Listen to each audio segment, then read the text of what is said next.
안녕하십니까, 문틀란TV입니다. 집권 세력이 거대 의석수에 취해 오만한 행동을 보이고 있습니다.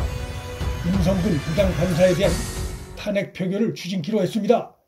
임 판사가 1심 법원에서 위헌적 행위를 했다는 지적을 받았다는 것이 그 주된 이유입니다. 그러나 임 판사는 1심에서 무죄 판결을 받았습니다. 무죄 판결을 받았다는 것은 임 판사의 행위 중에 위헌적 부분이 있지만 그것이 전체적으로 봤을 때 중하지 않다고 재판부가 판단했다는 의미입니다. 노무현 전 대통령도 탄핵 심판을 받을 당시에 헌재로부터 헌법 위반 행위가 있다는 지적을 받았지만 그것이 중한 헌법이 아니라고 보고 탄핵을 면하고 원직에 복귀할 수 있었습니다. 따라서 임 판사에 대한 여권의 탄핵 주장은 거대 의석을 믿고 함부로 행동하는 오만한 행위에 다름 아닙니다. 더욱이 임성근 부장판사는 2월 말이면 퇴직합니다. 따라서 국회에서 임 판사 탄핵 소추안을 가결시켜도 헌재로 넘어가면 각하될 수밖에 없는 상황입니다. 상황이 이러함에도 집권당이 거대 의석수를 동원해 임 판사를 국회에서 표결로 탄핵시키려 하고 있는데 집권 세력이 노리는 것은 뻔합니다. 최근 들어 여권에 불리한 판결들이 잇따라 나오자 법관들의 경고를 주겠다는 사법부 길들이기 의미를 빼놓을 수 없습니다. 최강욱이 1심에서 유죄 판결을 받았고 김경수가 2심에서 2년 선고형을 받았습니다. 조국 부인 정경심 역시 1심에서 4년형을 받고 법정 구속됐습니다. 조국도 재판을 받고 있고 김경수 대법 판결도 곧 있을 전망입니다. 박범계 신임 법무장관도 재판이 진행 중에 있는데 결정적인 영상 물증이 나와 전망이 어두운 상황입니다. 이 밖에도 검찰에 기소돼 재판을 앞두고 있는 여권 인사들이 꽤 있습니다. 울산 선거 공작 사건의 경우 13인이 현재 기소된 상태고 선거 공작이라고 하는 사안의 심각성을 감안할 때 그들 중에 적지 않은 수가 유죄 판결을 받을 것으로 예상되고 있습니다. 이 상태로 가면 당장 4월 재보궐선거에서 여권에 불리한 환경이 조성될 수 있다고 우려하고 180석이라는 거대 의석을 확보한 만큼 임 부장판사 국회 탄핵으로 여권에 불리한 판결을 함부로 하지 말라는 일종의 노골적인 경고를 법원에 가하는 것으로 볼 수 있습니다. 임성근 부장판사에 대한 1심 선고가 지난해 2월이었다는 점에서 1년이나 지나 선거를 코앞에 두고 임 판사 탄핵을 추진한다는 점에서 그러한 의구심은 더욱 설득력이 있습니다. 또 하나는 임성근 부장판사의 사건이 세월호 참사와 관련됐다는 점을 이용해 선거를 앞두고 자신들의 지지층 결속을 노리고 야당인 국민의힘을 압박하려는 수단으로 활용하려는 의도가 엿보인다는 것입니다. 현 여권 세력은 그간 선거에서 세월호 참사와 특히 세월호 유가족들의 요구에 과하다 싶을 정도로 적극적으로 호응하는 모습을 보여왔고 그로 인해 세월호 이슈는 민주당 등 좌파 정당들의 이슈인 것처럼 그리고 야당인 국민의힘에겐 불리한 이슈인 것처럼 널리 인식되고 있는 상황입니다.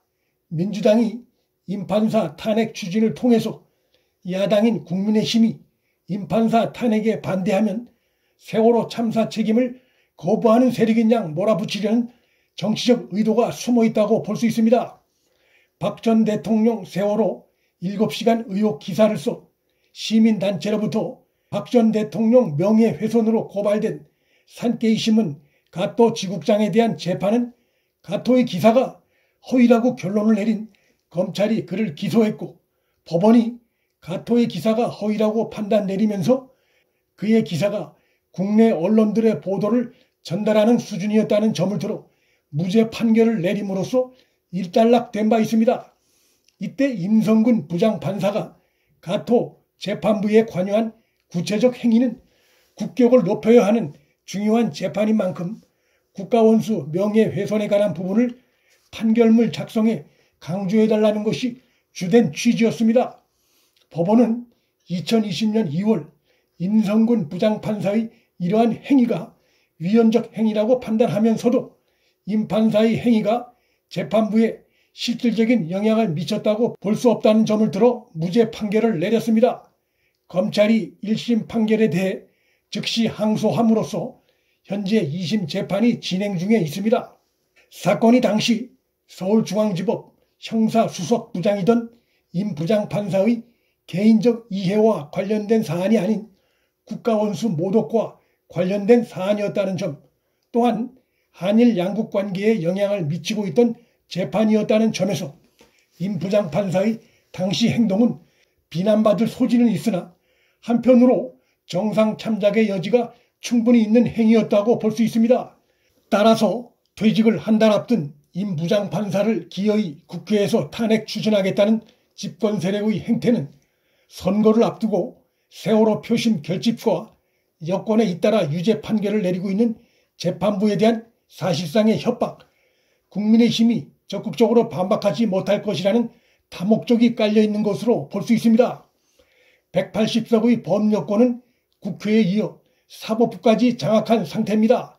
헌법재판소와 대법원의 법관 다수가 문재인이 임명한 판사들로 구성되어 있습니다. 법원의 일선 판사들의 경우만 아직 정권의 힘이 미치지 못하고 있고, 그러다 보니 여권 관련 인사들이 잇따라 유죄 판결을 받는 선고가 이어지고 있습니다. 여권의 이번 임성근 부장판사 탄핵 추진은 일선 법관들을 길들이겠다는 의도가 다분히 깔려 있다고 볼 수 있습니다. 그런 의도가 아니라면 1심에서 무죄 판결이 났고 한 달 있으면 퇴직할 탄핵의 실익도 없는 법관 탄핵을 무리하게 추진하는 다른 이유를 찾기 어렵습니다. 거대 여당의 이러한 무리수는 그들의 목적인 법관 길들이기는커녕 검찰에 이어 법관들까지 적으로 돌리는 어리석은 자충수가 될 가능성이 매우 큽니다. 일선 법관들은 판결이 자신들에게 불리하게 나올 때마다 법관 탄핵을 들먹이는 여권의 행태에 대해 부글부글 끓고 있는 것으로 전해지고 있습니다. 노무현 전 대통령이 헌재에서 위헌적 행위라는 지적을 받았는데, 그렇다면 노 전 대통령도 당시 탄핵됐어야 한다고 생각하는 것이냐는 반문에 직면할 수밖에 없습니다. 징계 추진 정도의 사안을 갖고 법관에 대해 탄핵이라는 칼을 휘두르려는 여권의 오만한 행위는 친여 극렬 지지층은 좋아할지 모르겠으나 합리적 판단을 중시하는 중도층에겐 오만으로 비춰질 뿐입니다. 그러한 오만으로 인한 거센 역풍은 4월 재보궐선거전에서 냉엄한 표의 심판으로 나타날 가능성이 매우 큽니다. 문틀란TV 여기서 마칩니다. 구독과 좋아요, 방송 공유는 방송 제작에 큰 힘이 됩니다. 시청해 주셔서 감사합니다.